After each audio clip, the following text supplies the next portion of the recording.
Em Áries a gente chama de afeto primal.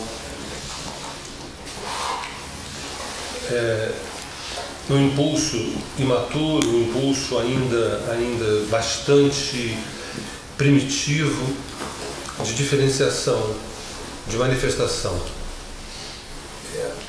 Então, pessoas que têm pontos fortes no mapa em Áries, né, aquilo que ele já falou é importante, não só pessoas de Áries, mas pessoas que tenham, né, as dominantes na primeira casa, no planeta Marte, enfim, a Lua em Áries, ascendente Áries,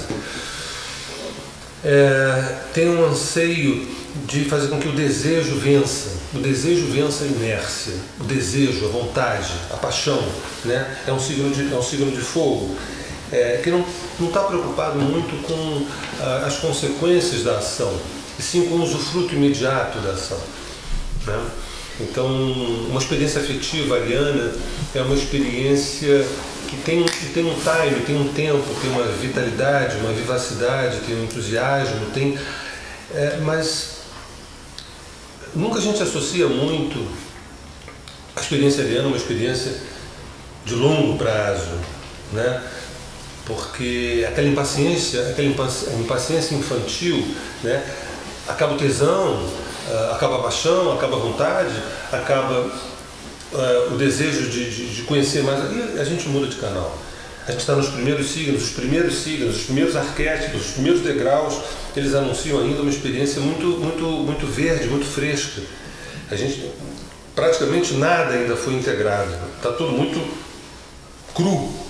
Então, uma pulsão ariana é uma pulsão assim, muitas vezes invejável, né? No mundo nosso de hoje, no mundo masculino, ocidental, competitivo, latino, intenso, os arianos dão ibope de alguma forma, né? Mas há um desassossego crônico, porque a ideia de ficar, de chegar, de aquietar, né? De amadurecer, são quase ideias claustrofóbicas para uma experiência ariana. Repare, quando a gente fala de Áries, é interessante também lembrar que todo ariano tem um libriano dentro, toda a energia de Áries tem o seu oposto. Toda vez que a gente fala de um signo, a gente vai remeter ao oposto, porque é muito comum o Áries poder aparecer em Libra, 180 graus, isso chama de luz e sombra. Quando o Sol ilumina Áries, na sombra tem Libra, e vice-versa. Quando o Sol ilumina Libra, na sombra tem. Então, ao falar de Áries, alguns librianos podem sentir que aquilo reside dentro, né? Esse anseio de por exemplo, amor à primeira vista, o tesão, o amor à primeira vista. Você entra numa festa e olha pessoas e fala assim, nossa, aquela ali é a mulher da minha vida, eu vou me casar. Eu tenho relatos no consultório assim, eu olhei quando falei, aquele vai ser meu marido, entendeu? Como assim?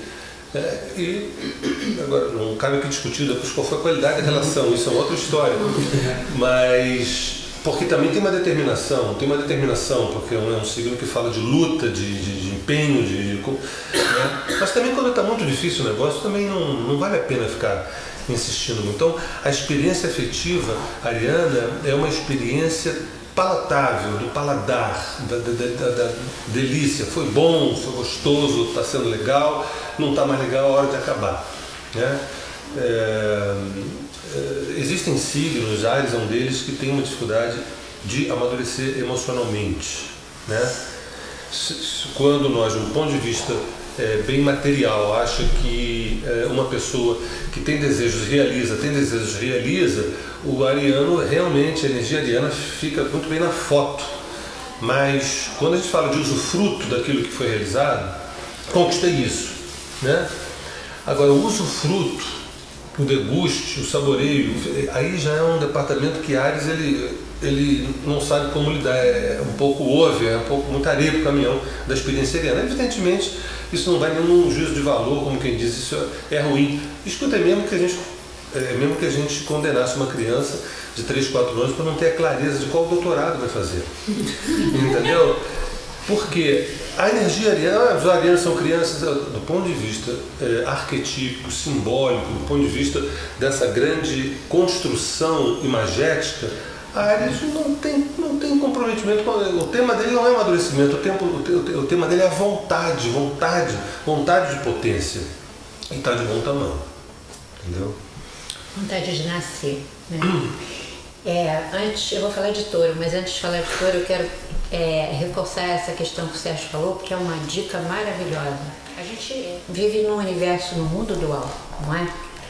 E a astrologia, ela se organiza em signos complementares, digamos assim. Então, os 12 signos, a gente pode falar de 6 pares que são complementares em si.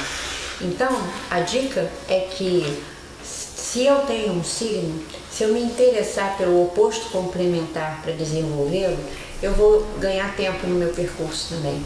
Porque quando eu tenho um signo forte, certamente o oposto complementar ele deve existir em mim de forma muito inconsciente, muito profunda. E ele tende a se manifestar desajeitadamente, sabe? De uma forma, vamos dizer, rudimentar ainda.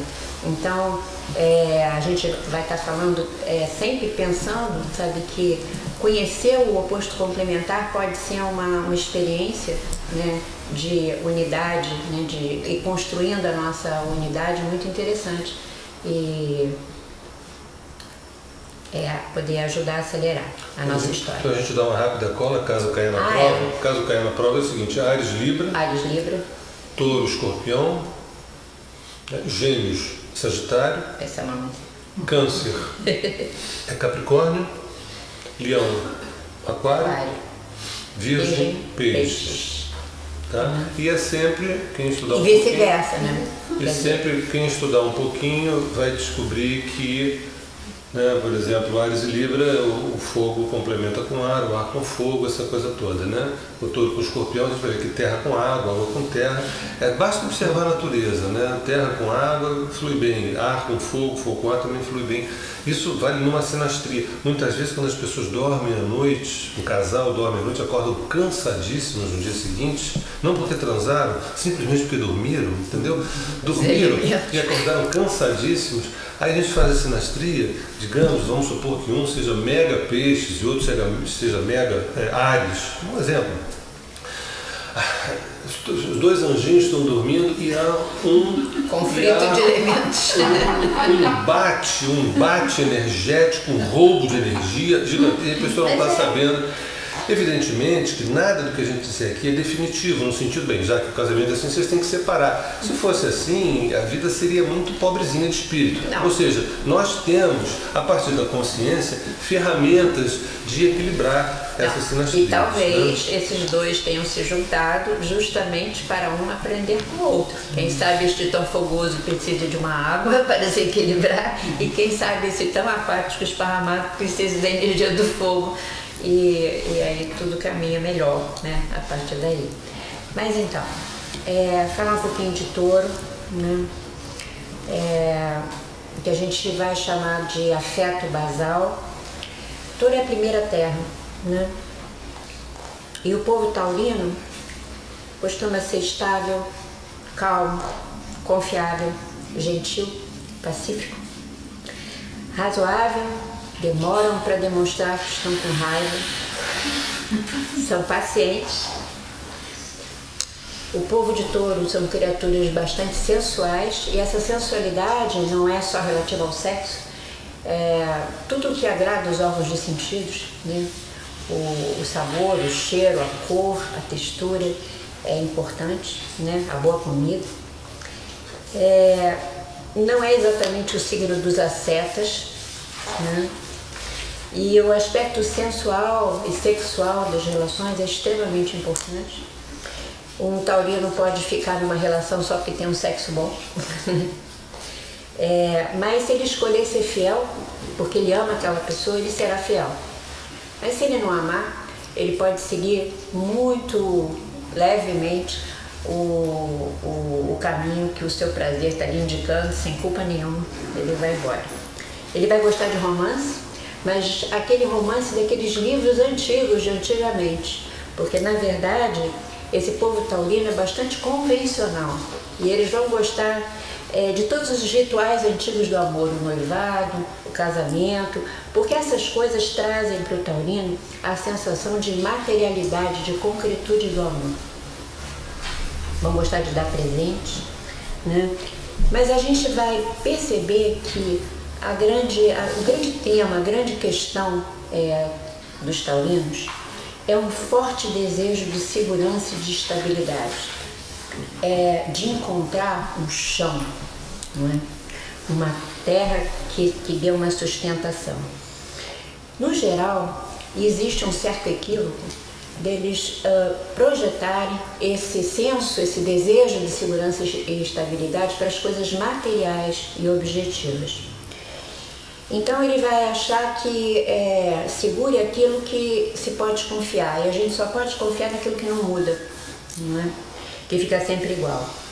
Por isso ele acaba não sendo muito idealista, porque vai estar sempre com o olho naquilo que pode trazer para ele esse senso de segurança que pode sustentá-lo e preservá-lo na vida.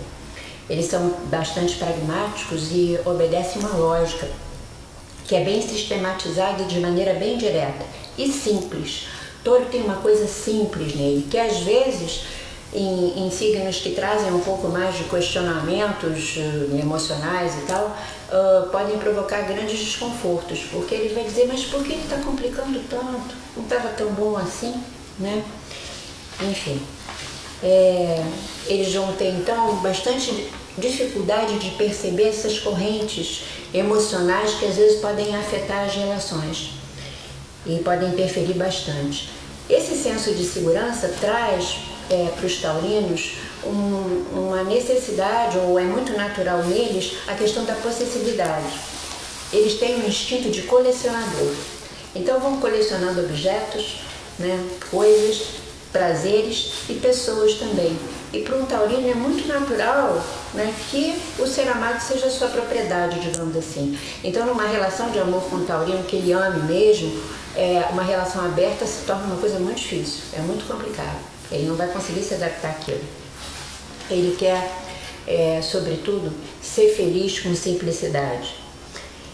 O povo taurino pode se mostrar como um abrigo delicioso, muito seguro e muito tranquilo, e muito aconchegante, frente a todas as dificuldades e hostilidades do mundo. Nos taurinos a gente pode encontrar ali a tal da zona de conforto maravilhosa.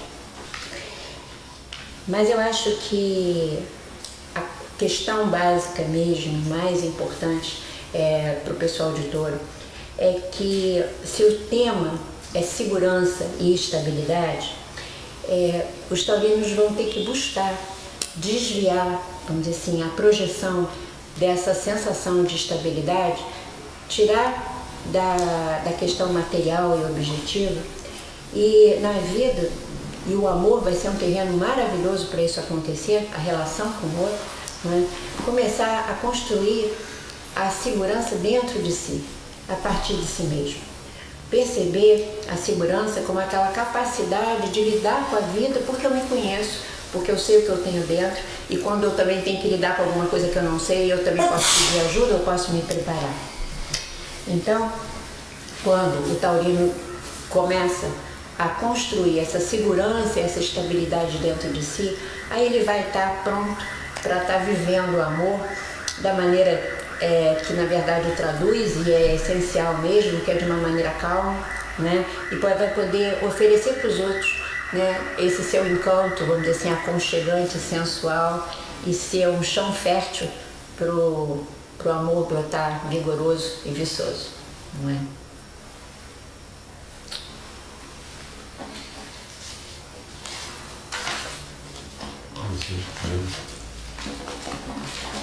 Até esqueci que era eu que era Gêmeos, me empolguei com Touro.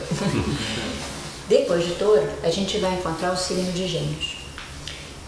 Ele vai ser o primeiro ar também, não é? E a gente vai nomear, ou ter como conceito para Gêmeos, o afeto jovial. Já. Gêmeos é bastante racional, é bastante esperto, inteligente, intelectual, calculista, cerebral. Ele gosta de conceitos muito claros e não costuma acreditar cegamente nas coisas. Vai ser um interlocutor maravilhoso. Conversar com Gêmeos é uma maravilha. Tem um senso crítico também acirrado e bastante divertido, na verdade. Mas eles têm dentro deles uma energia que se assemelha muito a uma borboleta que sai voando e quer posar em todas as cores porque fica encantado com tudo aquilo que tem na frente e quer conhecer absolutamente tudo. O povo de Gêmeos tem uma curiosidade por tudo. Como é que isso funciona mesmo? Mas como é que pode? Então esse desejo de conhecimento é o que o move o tempo inteiro. É muito mais fácil para ele pensar do que fazer contato emocional com as coisas também. A gente vai ver que nesses primeiros signos isso é um assunto bastante presente, assim. E, na verdade, o mundo emocional deixa muito assustado, parece que é uma coisa muito complicada. E aí, quando toca na emoção, ele tende a escapar, ele tende a dizer, opa, né? Na verdade, Gêmeos pressente que ele é um signo dual, que ele tem o sim e o não dentro dele, que ele quer e não quer, que as coisas podem ser e podem não ser. Isso, sabe, traz para ele uma certa estranheza. Os Gêmeos costumam desejar muito relações estáveis, para que deem para ele um certo chão, para que ele se sinta menos dual. Acontece que a maior parte das vezes, então, essa dificuldade de lidar com a própria dualidade, né, e que ele vai ver no mundo do lado de fora, acentua essa coisa de sair voando e de não parar, de não estabelecer vínculos extremamente profundos ou estáveis mesmo. Dá a impressão que a mudança descomplica e torna as coisas mais interessantes. Da mesma forma que ele tem dificuldade para lidar com as emoções dele, os sentimentos dele, ele também vai lidar com um certo distanciamento e frieza com as emoções dos outros. Muitas vezes dando a impressão de que é frio mesmo, mas na verdade não é. Ele não está sabendo lidar, é outra coisa, não é?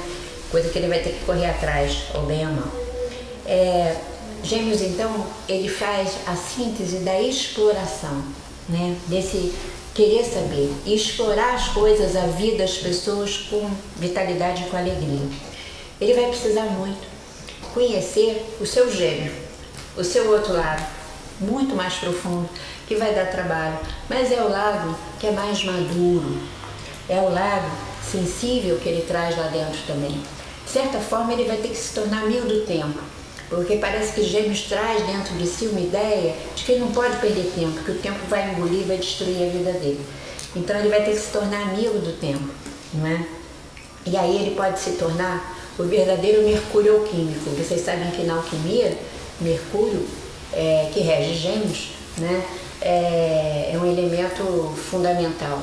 E o Mercúrio alquímico é aquele que é o grande tradutor da alma. Toda essa capacidade, né, de lidar com a magia da palavra pode então ser vivida e no amor, né, ele se tornar o grande interlocutor, né, o grande parceiro que conversa, que fala e que conhece as coisas profundas da vida e do ser. Então, os Gêmeos que amadurece, né, na sua relação com o tempo, com a sua própria profundidade, ele vai poder, eu acho que compartilhar o seu lado mais leve, né, e fazer com que quem está do lado possa descobrir que também tem asas, que também pode voar, porque esse que é vamos dizer assim, um grande assunto de Gêmeos, não é?